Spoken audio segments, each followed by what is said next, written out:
My husband left me for a younger woman after 22 years of marriage. Then he showed up at my door 3 years later begging for help. My name is Sarah Mitchell, and 3 years ago, the man I had spent more than half my life loving looked me in the eyes and told me I was no longer enough. I was 46 years old. We had been married for 22 years. We had raised 2 children together. We had survived financial struggles, miscarriages, job losses, and countless sleepless nights. At least, that's what I thought. Apparently, we had survived everything except my husband's midlife crisis. The day my marriage ended started like any other Tuesday. I woke up at 6 in the morning, made coffee, packed my lunch for work, and kissed my husband goodbye before heading out the door. When I returned home that evening, Jason was sitting at the kitchen table. The look on his face immediately made my stomach tighten. He wasn't reading. He wasn't watching television. He was just sitting there, waiting. The moment I walked in, he stood up. "Sarah, we need to talk." I still remember every detail of that moment. The smell of coffee lingering in the kitchen. The sound of our old refrigerator humming. The way the sunlight came through the window. It's strange how your mind remembers ordinary details when your life is about to fall apart. I slowly put my purse down. "What happened?" Jason rubbed his face. Then he said the words that changed everything. "I'm leaving." At first, I honestly thought he was joking. Leaving? Leaving where? For how long? A business trip? A weekend with friends? But then I looked at his expression. He was serious. Dead serious. "What are you talking about?" He swallowed. "I don't want to be married anymore." The room felt like it tilted sideways. I stared at him. My husband. My best friend. The father of my children. The man who had promised to love me until death. What did I do? His answer hurt even more. Nothing. Nothing. According to him, I had done nothing wrong. He simply wasn't happy anymore. Then came the real reason. Her name was Emily. She was 28 years old. 28. 18 years younger than him. She worked at his company. And apparently, while I had been working overtime to help pay our bills, my husband had been building a relationship with another woman. I felt physically sick. I couldn't breathe. I couldn't think. I couldn't even cry. "How long?" Jason looked away.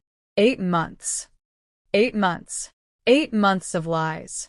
8 months of pretending. 8 months of kissing me goodbye every morning while secretly planning a future with someone else. I remember asking him one question.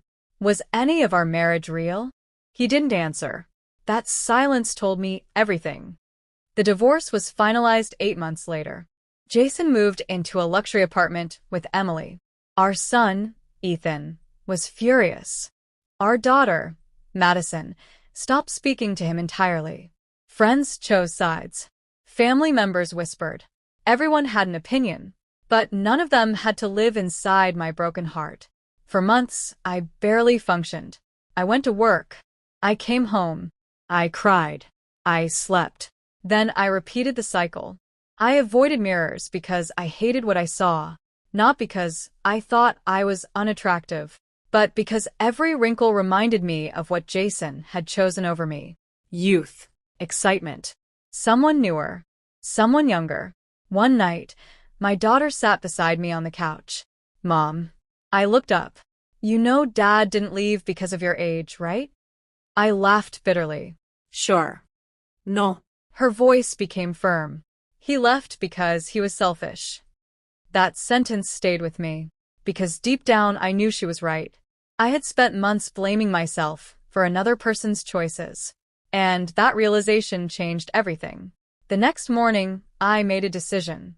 I was done waiting for my life to start again. I joined a gym. I started therapy. I signed up for classes. I traveled. I made new friends. I learned how to enjoy my own company. Slowly, the woman who had disappeared inside her marriage started coming back. And for the first time in years, I felt free. Not happy. Not yet, but free. A year later, something unexpected happened. I got promoted. The promotion came with a significant raise. Then another opportunity followed. And another. Within 2 years, I was earning more money than Jason had ever earned. I bought a beautiful house. Nothing extravagant. Just peaceful. The kind of home where every room felt safe. For the first time in my adult life, every decision belonged to me. And I loved it. Meanwhile, Jason's life wasn't going according to plan. I only learned details through our children. Apparently, the exciting new relationship wasn't so exciting anymore. Emily loved expensive vacations, expensive restaurants, expensive everything. Jason was constantly trying to keep up. Then she started complaining, then arguing, then threatening to leave. The same woman he had risked everything for was making him miserable. Part of me wanted to feel vindicated. But honestly, by then, I didn't care enough. I was too busy rebuilding my own life. 3 years after our divorce, it happened. The knock on my door. I opened it and froze. Jason stood there. For a moment, I barely recognized him. His hair was thinner. His face looked tired. His shoulders slumped.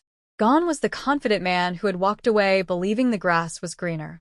In his place stood someone who looked defeated. Sarah. I didn't speak. What are you doing here? He looked embarrassed. Then he quietly said, I need help. I almost laughed. Not because it was funny. Because it was unbelievable. The man who had shattered my life was standing on my porch asking me for help. I folded my arms. What kind of help? His eyes dropped. Emily left. Of course she did. Apparently, after draining his savings, maxing out credit cards, and creating endless drama, she had left him for another man. The irony was almost painful. Jason continued. I lost the apartment. I said nothing.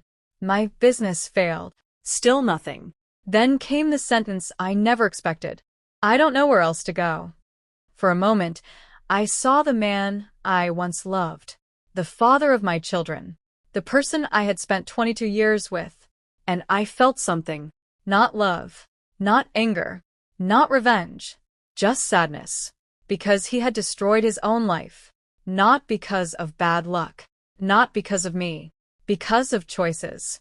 What happened next became the biggest lesson of my entire life.